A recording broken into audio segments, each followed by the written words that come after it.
제가 전에 기차를 타고 가는데 갑자기 확인할 것이 생각이 나서 성경을 펴보게 되었습니다.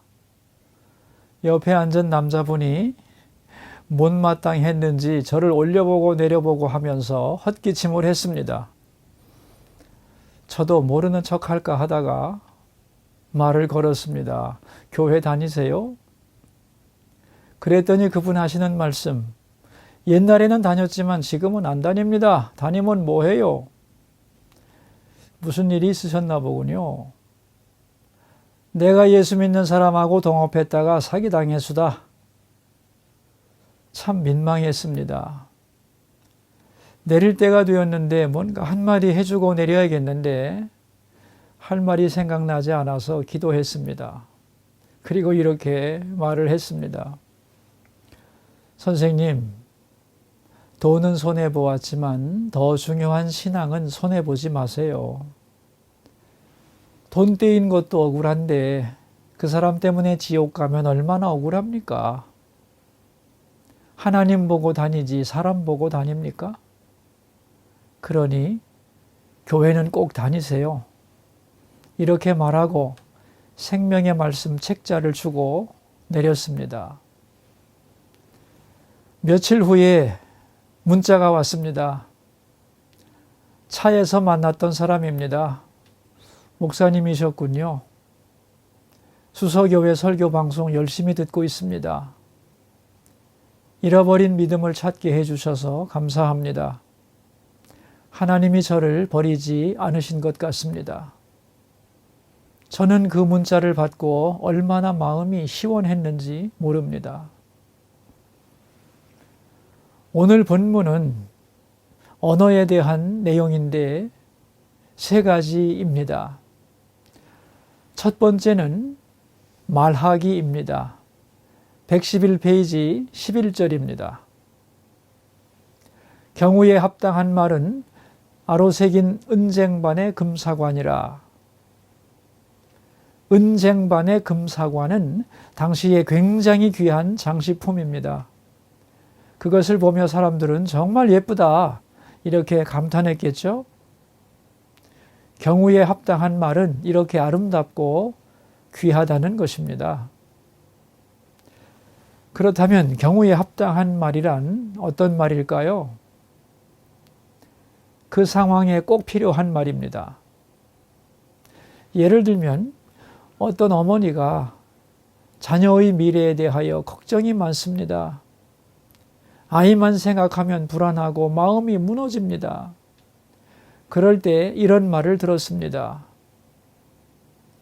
기도하는 어머니의 자식은 망하지 않는다. 어느 집사님의 고백입니다. 그 한마디가 얼마나 위로가 되었는지 모릅니다. 그래서 저는 결심했습니다. 맞습니다, 하나님. 아이를 위해 걱정하지 않고 기도하겠습니다. 지금은 부족해도 하나님 보시기에 아름답고 세상에서 자기 몫을 잘 감당하는 아이가 될 줄 믿습니다. 그 말씀 한마디에 힘을 얻고 기도에 힘쓰게 되었다는 것입니다.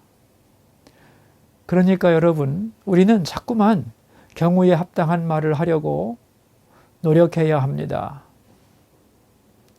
퇴근하는 남편에게 어떤 말을 해줄까? 어떤 말이 지친 내 남편에게 경우에 합당한 말이 될까?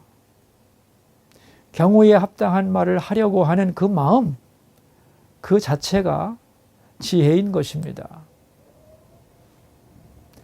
두 번째 주제는 듣기입니다.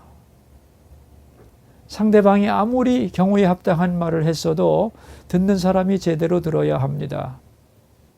113페이지 12절입니다. 슬기로운 자의 책망은 청종하는 귀에 금고리와 정금장식이니라. 잘 들으려고 하면 뭐가 필요할까요? 청종하는 귀가 필요합니다. 청종하는 귀는 금고리와 정금장식이라고 했습니다. 금으로 만든 귀고리와 그것과 어울리도록 만들어 놓은 목걸이와 팔찌를 말하는 것입니다. 다시 말하면 경우에 합당한 말을 하는 입과 그 말을 청종하는 귀는 아주 잘 어울리는 콤비라는 것입니다. 완벽한 한 세트의 보석 장식이고 최고의 보물이란 뜻입니다. 여러분, 세상에 보석이 많지만 우리를 가장 아름답게 만드는 것은 비싼 보석이 아닙니다. 경우에 합당한 말을 하는 입과 청종하는 귀가 최고의 보석입니다. 세 번째 주제는 실천입니다. 어떻게 실천해야 하는가? 114페이지 13절입니다. 충성된 사자는 그를 보낸 이에게 마치 추수하는 날에 얼음 냉수 같아서 능히 그 주인의 마음을 시원하게 하느니라. 여기서 충성된 사자, 충성된 일꾼은 무엇과 같다고 했습니까? 추수하는 날에 얼음 냉수 같다고 했습니다. 추수하는 날은 비가 오면 안 됩니다. 해가 쨍쨍 나야 합니다. 그래서 아주 뜨겁지요. 또한 추수하다 보면 땀을 많이 흘립니다. 목이 마르죠. 그때 얼음 냉수를 마시면 시원하다, 이 소리가 절로 나오는 겁니다. 여기서 우리는 충성의 개념을 똑바로 알아야 합니다. 충성이란 주인의 말씀을 잘 듣고 잘 전하고 그대로 실천하는 것입니다. 하나님께 충성한다는 것은 하나님 말씀을 잘 듣고 그 말씀을 잘 전달하고 그대로 순종하는 것입니다. 충성하는 사람을 보면서 하나님은 너는 내 마음을 시원하게 하는구나, 이렇게 기뻐하신다는 뜻입니다. 그런데 여기서 주의할 것이 있습니다. 말은 잘해야 하지만 말이 앞서면 안 됩니다. 말이 앞서는 사람은 비 없는 구름과 같다고 했습니다. 비를 기다리는데 구름이 몰려옵니다. 이번에는 분명히 비가 오겠지 하고 잔뜩 기대했는데 비 한 방울 오지 않고 사라져 버렸습니다.